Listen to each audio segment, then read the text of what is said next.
À ne pas paniquer, à ne pas se fier dans tout ce qui se dit dans les réseaux sociaux.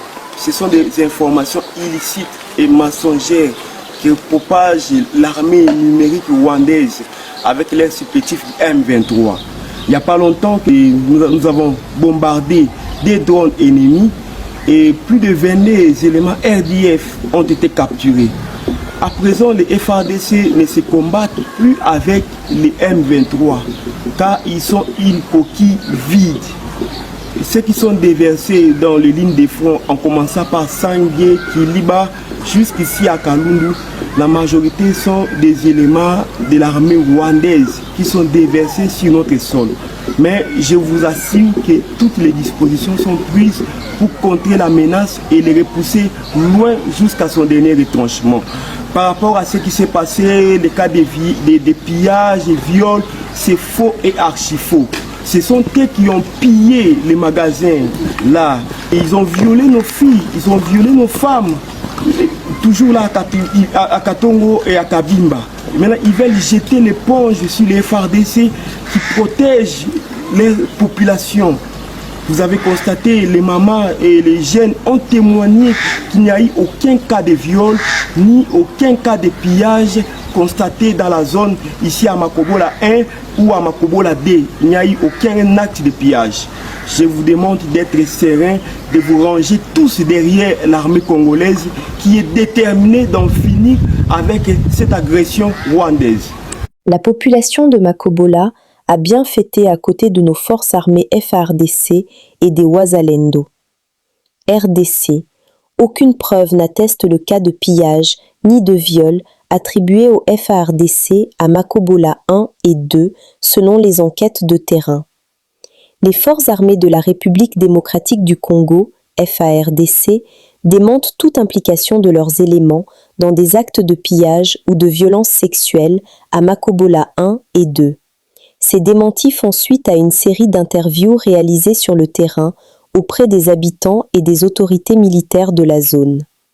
Les témoignages recueillis auprès de la population locale indiquent qu'aucun cas de viol ni de pillage n'a été constaté ou signalé dans ces deux villages.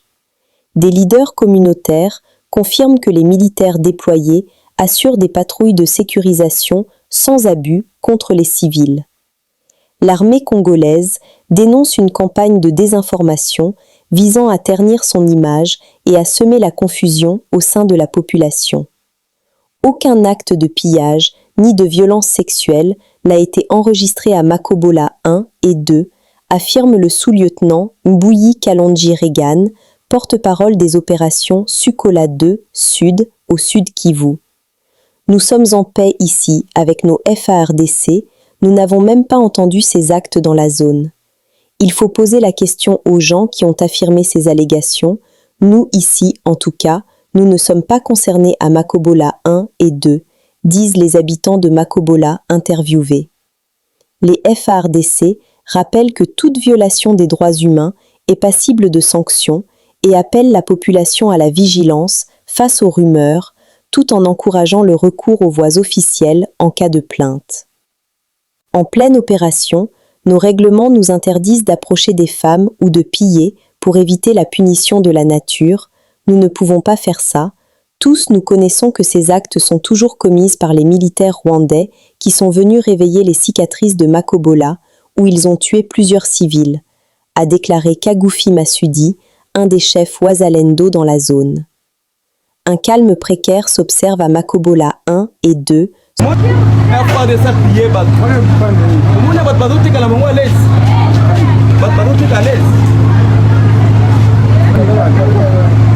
Constatez vous-même, il y a des magasins qui sont ouverts, des boutiques qui sont ouvertes.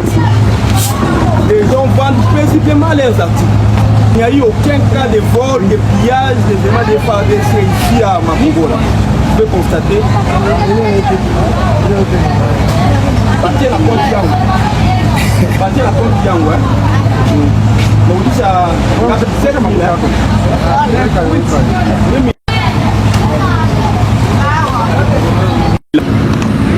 Sikia wanasema kama bako na pia hapa. Eske ni kweli? Kubapier donc kuibaiba. Oh, bazalendo banaiba. Abasema nako banabaka banamuke kwa kinguvu, banakamata banamuke kwa kinguvu.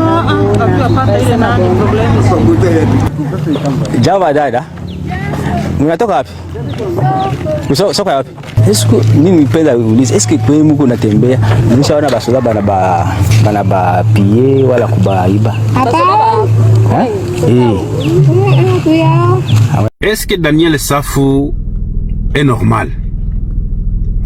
Quand j'ai regardé le Daniel Safou que j'avais vu en 2015, 2016, 2017 et le Daniel Safou que je viens de voir à Goma, Daniel Safou a piétiné dans une épine. Daniel Safou te rejoint la rébellion en état âgé. Tu es vieux. Tu ne maîtrises absolument rien. Tu vas mourir. Regardez Daniel Safou à Kinshasa et regardez Daniel Safou à Goma. Les Kinois, quand nous vous disons la réalité, vous dites, on ne connaissait absolument rien. Safou, moi je suis de Goma. Je suis du Kivu, je suis un notable de là. Je maîtrise et je comprends mieux les Tutsis que toi. Tu vas mourir. Je te le dis, hein. Safou, tu vas mourir. Quand vous êtes à Kinshasa, on est en train de vous mentir. Qu'à Goma, il y a de l'argent. À Goma, vous allez bouleverser le gouvernement de Kinshasa. Mais Safou, tu vas mourir et tu n'arrives pas à Kinshasa. Moi, je te le dis, hein. Désolé de te tutoyer, c'est comme ça. Mais tu n'arrives pas à Kinshasa. Sous une pluie battante de ce 1er janvier 2026, jour du Nouvel An, le vice-premier ministre, ministre de l'Intérieur, Sécurité, Décentralisation et Affaires coutumières, Chabani Louko, a effectué dans le cadre de l'intensification de l'opération Ndobo une tournée d'inspection dans les différents commissariats urbains de la ville de Kinshasa. Cette descente stratégique visait à s'assurer de l'effectivité des dispositifs sécuritaires mis en place pour garantir la quiétude de la population quinoise durant la période des fêtes des fins d'année. À cet effet, le vice-premier ministre avait instruit, lors d'une réunion, la police nationale congolaise de la ville-province de Kinshasa de renforcer les patrouilles en vue de traquer les présumés Kuluna et autres braqueurs troublant l'ordre public. C'est ainsi qu'en ce premier jour de l'année 2026, pendant que la population célébrait la nouvelle année, le patron de la sécurité nationale a effectué une ronde dans plusieurs commissariats urbains de la capitale. La tournée a débuté dans le commissariat urbain de Mongafula, où la police a présenté au vice-premier ministre 45 présumés Kuluna interpellés lors des patrouilles. Le premier groupe, j'ai essayé de vous expliquer que ils ont été reconnus par leurs victimes parce qu'ils ont opéré à visage découvert. Donc ils ont été facilement reconnus. Lorsque nous avons attrapé le motard est passé aux aveux. C'est par là qu'on a directement, on les a attrapés directement et les victimes. Après Mongafula, le cortège du vice-premier ministre s'est dirigé vers le commissariat urbain de Kitambo, où 30 Kuluna ont été arrêtés dans le cadre des opérations de patrouille menées du 23 au 31 décembre 2025. Et là, dans 5 personnes, c'est le monsieur là en tricot. On vient de l'amener tout de suite sous la pluie. On l'a arrêté avec sa machette. Au commissariat urbain de la Gombe, basé au camp Lufungula, la police nationale congolaise a présenté une quarantaine de présumés Kuluna arrêtés, dont plusieurs récidivistes. Dans le district de la Funa, précisément au commissariat urbain de Kalamou, 51 présumés bandits, dont des Kuluna et des braqueurs, ont été également présentés au vice-premier ministre. La ronde s'est poursuivie dans la commune de Limete, au commissariat urbain de Moamba, où 56 Kuluna opérant en bande ont été interpellés et remis à la disposition de la justice. Enfin, le cortège du vice-premier ministre Chabani a clôturé sa tournée au commissariat urbain de la Tchangou, dans la commune des Massina, où les patrouilles de la police nationale congolaise ont permis l'arrestation de 242 présumés Kuluna. C'est déjà des pratiques a découragé ça pour permettre à la population de fêter calmement.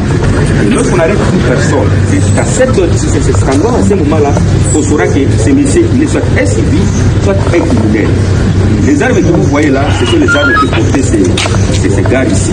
À l'issue de cette opération, plusieurs habitants de Kinshasa ont exprimé leur satisfaction, saluant ainsi une initiative ayant permis à la population de passer les fêtes des fins d'année dans un climat de paix et de sécurité. Bon, ngana moni ya dosala msala bien, msala ne kangando ala kata chango kuzo sepela makasi ko bakuna baleke belé bato déranger biso. Dans Nzamba Pambola, ministre na biso intérieur, Nzamba Pambola e. Ministre intérieur na musala osala, musala osala malam. Fo opération ndobo ezala po na opération pe ndobo ndo osala pe malam po bato mabe pe bazo kimaka.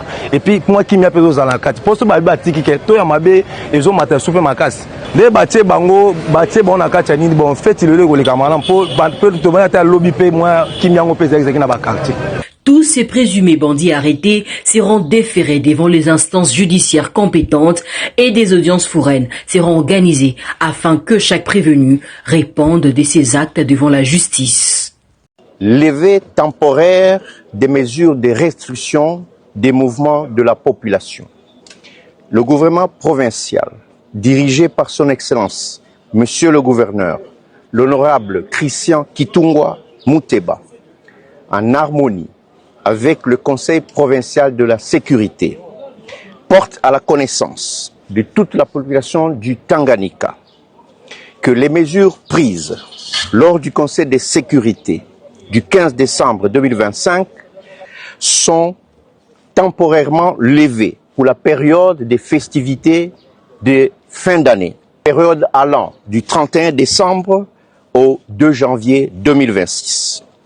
La population est appelée à passer les journées de fête dans la tranquillité. Bonne année 2026 à tous les Tanganikais et les Tanganikaises, fait à Kalemi le 31 décembre 2025. Nous sommes arrivés à la fin de cette édition. Merci à vous de nous avoir suivis jusqu'ici.